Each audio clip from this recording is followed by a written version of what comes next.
We are back in business, not for a live video, not for a Tough Talk episode. That one, we got some controversy in the background, but you guys don't need to worry about that. We're figuring it out. We're here to talk about the trilogy, big time trilogy between Demetrious Johnson and Adriano Moraes at the first ever United States card for one championship on next Friday. Big time trilogy. Yeah, it's pretty cool to see one going overseas and doing events over here in America. It's great for us.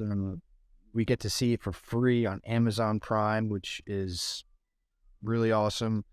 The card's pretty stacked, and I do love that one does all the different styles, right? They have the jiu-jitsu matches. You could see the Rotolo brothers. You could see Mikey Musumeci or, Jersey and ace whiz nerd of jiu-jitsu.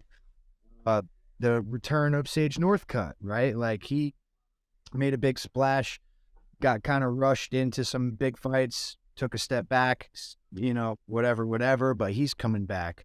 The card looks like a lot of fun. Ratang might be on that card. We weren't sure. I think he is. They do everything over there. Muay Thai, Jiu-Jitsu, MMA. It's half and half. It's like they've done a lot of cool stuff. But we're here to talk about DJ. One of the GOATs. I put him on the GOAT list. It's really hard to not put DJ on the GOAT list. He's 1-1 with Moraes now. I mean, look, if we could break down this fight, he obviously lost the first one. Need to a downed opponent, which I guess is legal. Legal and one. So maybe that's something that Demetrious wasn't expecting or used to. Moraes has a ton of finishes, but they all seem to be submissions, right, Tyler? So yeah. Maybe DJ fell asleep at the wheel. Maybe he wasn't expecting it. Maybe he got caught. Maybe he woke up on the wrong side of the bed that day. Comes back in the second fight, puts together just a beautiful slow motion series of strikes, man. Like, this is something that makes Demetrious Johnson so amazing, right? He has this way of literally looking like he's in slow motion, like a video game character that you're just hitting combos on. The way he hits the strike and then shuffles as the dude's falling backwards and followed him all the way up to against the cage and finished that fight. As you say, go ahead. I know you want to say it was a work of art. What'd you want me to say? Was that what you wanted me to say? That was some Picasso shit of MMA, dude. Like, absolutely beautiful. Look, Demetrious Johnson's fought everybody. He's one of the GOATs, man. He's the GOAT. Like, he's just a supreme athlete. He's done everything that you could possibly do in the world of MMA. How about the time he slammed homie into an armbar? Dude. Come on. Like, it just doesn't really get much better than that, dude. Knocked out Joseph Benavidez. He's 1-1 with Triple C. Had a good close fight against Dominic Cruz. Like, this guy, he's just fought everybody. And I can't wait to see him fight. The one thing that's interesting about this, right, is he sort of hinted that he's getting close towards the end of his career. Now, does that mean he's got one foot out the door? I didn't really get that vibe. Like, sometimes you hear these guys talk about that, and you're like, oh, well, this is bad. Like, that means his fire's gone. It seems like he's just trying to shift his fire. He said he wants to, do some IBJJF, Brazilian Jiu-Jitsu competitions. He wants to do the big ones. He wants to go to Worlds. He wants to get his black belt. You know what I mean? He's been a brown belt for a while and just wants to test his stuff in a new way, new, exciting way. I think he's done everything he needs to do in the world of MMA. And he sort of scoffed at the idea of this for another couple of years. So this might be Demetrious Johnson's last fight. We don't know for sure, but if he does make the transition to BJJ, I'd love to see it, man, because he's obviously a top-notch athlete, and he's been in there with like the scariest guys in his weight class in the world. So if he can fight them and not swallow Lord. I'm sure is not going to be intimidated by anybody. Yeah, absolutely. I mean, a lot to unfold there. I'm trying to pick where I want to like jump in. I'll bring it back. I'll bring it back a little bit to the knee, and then I'll get to the other points you were talking about. I had a chance. I'll bring it personal, just so you guys know where I'm coming from. I had a chance to train with Demetrious Johnson a few months ago, I think, and the way he describes how he fights and like what he looks for and what he does, it's just otherworldly. And somebody actually asked him that question at the training place we were at.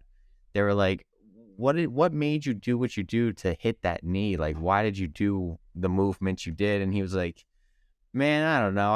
I was just shuffling towards him and I saw the knee. I'm like, all right, throw a knee. And he threw a knee. Like, he's just that type of dude where it just kind of flows for him. And it's almost like a game, which leads into that retirement like talks that we were talking about. I think that's just his personality coming through, because he's just such a laid back dude. He's like one of the boys. He's not like, doesn't get all clouded up with everything going on. And he's a video game guy. He plays a lot of video games. I know that. And I think he just treats his career in MMA like a video game. Like, he's just playing. It's like, all right, it's time to go train. I got to go play a little bit of this MMA game, get into the cage, fight this dude. And it's just kind of like a game to him in a sense, where it's not like it's his end all be all. He has a family and whatnot. So he's thinking that all that. But I don't think the retirement talks are going to one foot out the door, like you said. I think when it's time to turn it on, he's locked in. So I've seen it happen in the past where people talk retirement and then it's like downhill. I just don't see him as one of those guys. And that's my stance just from seeing him and talking to him. Hey, I could agree with you 100%, Tyler. I think he's just a guy who's done it all, so to get out of bed and get excited it's like he just wants to try something new. I don't think that the fire's gone. I just think he wants to shift it a little bit. And something that you said that kind of struck, it resonated with me was, he treats he's like that. He's in the flow, right? And, he's a very smart guy. He does all the right things. He eats well. I'm sure he gets the right amount of sleep. He has a good balance in his work and his home life with his family. And he trusts his coaches. I mean, he has an amazing coach. Matt Hume is like one of the best minds in the sport, right? So he said, like, he shows up to practice and it's like, okay, coach, what do you want me to do today? And it's like, how are you feeling? Maybe today you got to go run. Okay, maybe today we're going to hit mitts. Maybe today we're going to do jiu-jitsu. Maybe today we're going to cage wrestle. He does what his coach asks him to do. He makes sure his body and his mind are clear and healthy. And then when it's time to get closed up in that cage, he doesn't have to think too much. He had already did all the work. He knows he did what he had to do to prepare. I think when you get an athlete like that, it's like you don't have to worry too much. You don't have to think too much about what's going on in there, because you just become it's just a reaction at that point. It's just your muscle memory takes over and brings you wherever the fight brings you. And, a guy like Demetrious brings him a lot of W's. No shortage of that. He's just the guy. I mean, especially at 125. There's a couple other names that are up there with him, but Demetrious Johnson, Mighty Mouth, always be in the discussion at the table of GOAT talk, for sure, 100% forever. And the major argument I see on the GOAT discussion is his level of competition that he faced at the flyweight division, because at the time it wasn't stacked or whatever. I think he just made it look so easy for so much time that people were like, these guys stink. In reality, Demetrious was just that good. I think it's more of the latter, because, I mean, dude, look, Joseph Benavidez, guy's not a slouch. Henry Cejudo obviously went on to do incredible things. I mean, he fought the best of the best. He fought all the great guys. He went through. He was champion for what, 10 years straight. I mean, come on, give me a break. Like, to say not one of those guys was dangerous, like you're nuts if you think that he wasn't fighting the best 125 pounders in the world. You know, just because they don't look like Brock Lesnar does not mean that these are not very technical, very dangerous men. Yeah, absolutely. We went off on a little bit of a tangent on just Demetrious, but let's not count out Adriano Moraes. He has a win over Demetrious himself with a brutal knee setup. So to say Demetrious is going to walk in there next Friday and just steamroll Adriano Moraes is most likely not going to happen.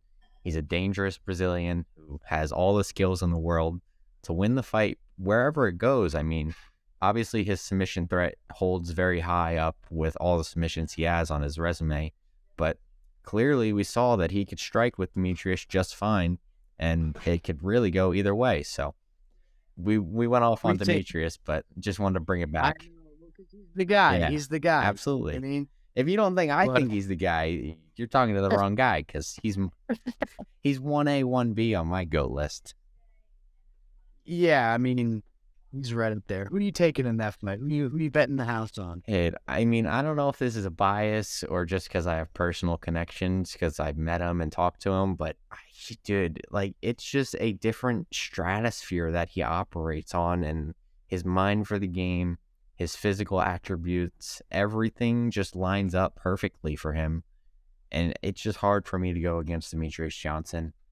Also, he has the most recent win against Adriano, so the momentum is on his side already, and I think he's just going to find a way to win this fight.